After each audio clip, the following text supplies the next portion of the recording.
नमस्कार, मी सुरेश शिंदे. आपण पाहतात तळेगाव टाइम्स न्यूज. आत्ता आपण तळेगाव दाभाडे परिसरात असणाऱ्या रमाकांत नगर या ठिकाणी आहोत. या ठिकाणी आपण पाहू शकता की श्रावस्ती विहार नावाचं एक विहार आहे. या ठिकाणी नुकतेच जे 10वीचे पेपर झाले त्याच्यामध्ये गुणवंत विद्यार्थी जे यशस्वी झालेले आहेत त्यांचा या ठिकाणी सन्मान होणार आहे. लवकरच आपण याबाबतचा जी काही माहिती आहे ती आपण लवकरच जाणून घेणार आहोत.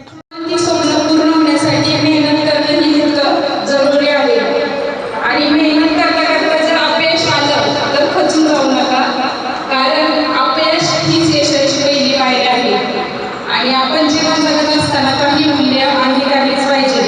मग ती कोणती मूल्य असतील तर ती उत्तम चरित्र, प्रामाणिकपणा आणि आपण ज्या समाजात राहतो त्या समाजाबद्दल आपली बांधिलकी पाहिजे.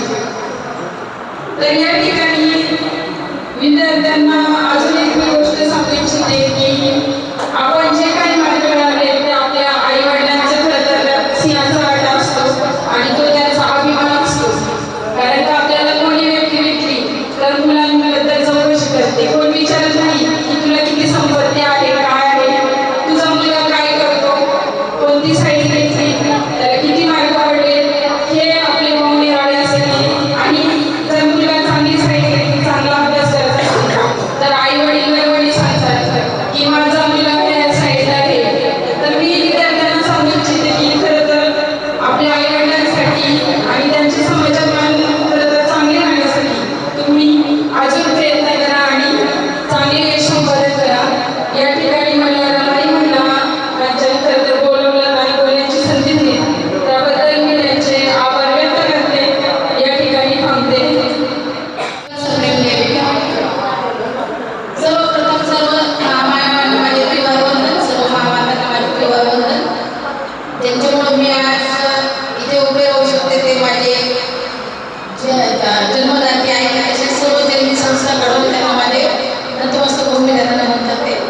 आज रमाई महिला मंडळ यांनी जो उपक्रम राबवला आहे खरंच खूप त्यांचे कौतुक करावे एवढे कमी आहे. कारण त्यांनी समाजामध्ये त्या यशस्वी होणाऱ्या जे कळे त्या कौशल्य आहेत ते त्यांच्या पाठीवरती शपथविधी थाप देण्यासाठी तो कार्यक्रम करतात. त्याबद्दल त्यांचे सर्वांच्या वतीने त्यांना पुढच्या याच्यासाठी शुभेच्छा देतेच आहे.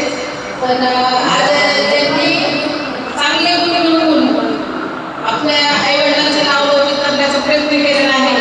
तर ते अजून कडे आहे.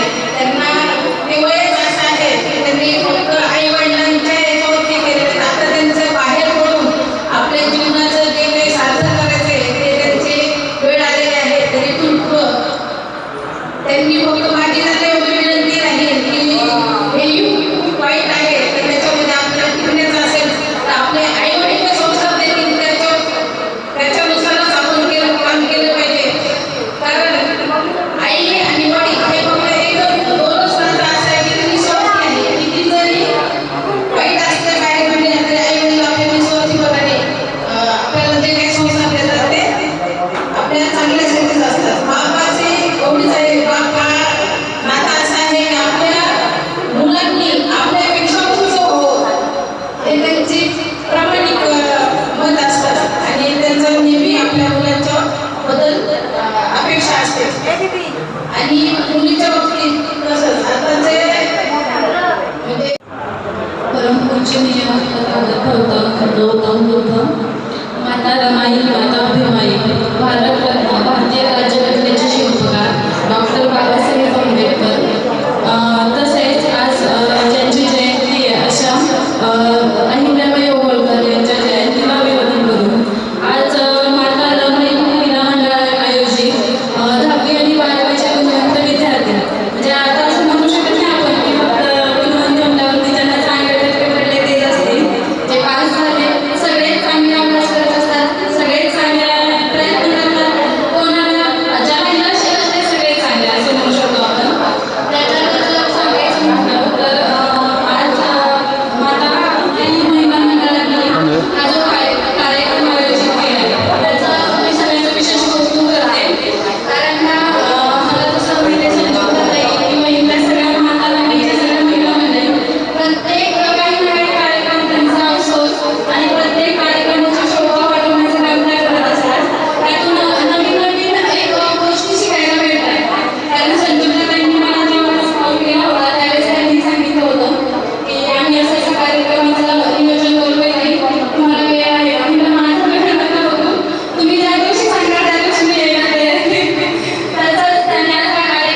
मार्गदर्शनाची फार मोठी गरज आहे.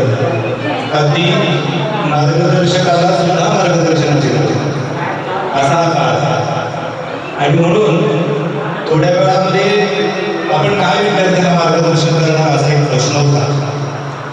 आणि मला किती वेळ बोलायचा आहे ते माहिती नाही, कारण मी फार वेळ बोलू शकतो, पण मी तसं करणार नाही.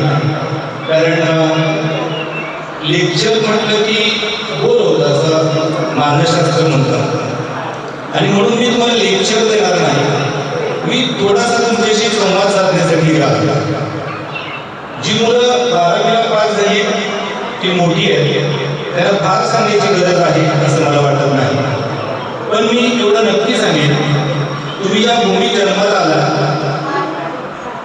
ती तळेगाव दाभाडे, तुम्ही पण नशीबवान मुलं आहात. कारण तळेगावमध्ये 2 इंजिनिअरिंग कॉलेज आहेत, एक फार्मसीचं कॉलेज आहे, आर्ट्स कॉमर्सचं कॉलेज आहे. आणि कॉलेज नेहमी जवळ असतं. कारण मी जेव्हा विद्यार्थी होतो त्यावेळी माझं वास्तव्य सोमाटण्याला असायचं, तेव्हा जवळपासच्या कुठल्याही कॉलेजेसमध्ये मला इंग्लिश लिटरेचरमध्ये BA करायचं होतं, तर जवळ अशी शिक्षणाची साधनं उपलब्ध नव्हती. आणि म्हणून मला नवरोजी वाडीला त्या काही जावं लागलं. आणि म्हणून तुम्हाला म्हटलं की तुम्ही फार नशीबवान आहात की तुमचा जन्म तळेगावात झाला आणि तुम्ही तळेगावात वाढलेला आहात.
समीर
किंवा आणखी आपले जे म्हणजे न दिसणारे पण वर्ग असतो की जो आपल्याला आचरणामध्ये मदत करतो, जसे की आपले सुरेश भाऊ असतील, त्यांना इन्व्हॉल्व केल्यानंतर त्यांनी लगेच मला सांगितलं वेगळी तुमचा कार्यक्रम आहे. त्यामुळे मी सुरेश भाऊंचा धन्यवाद करते. तसेच सर्व भाऊ तुम्ही देखील काका नसताना देखील तुम्ही मला तुमच्या उपस्थित राहते त्याबद्दल तुमचे आभार व्यक्त करते. जगताप सर तुमचेही आभार व्यक्त करते. तुम्ही खूप छान मार्गदर्शन केलं जे मुलांना, तरी पण मुलं तशी पाहिजे तशी नाही ऐकलं तुमचं, पण ऐकायला हवं. पण ठीक आहे, काय हरकत नाही, आपण एखाद्या दिवशी तुमचं एखादं मार्गदर्शन करी एक व्याख्यान घेऊ. तसे आता साहित्य पण नाही आहे, पण सगळे जे उपस्थित वर्ग आहेत त्यांना मी सांगू इच्छिते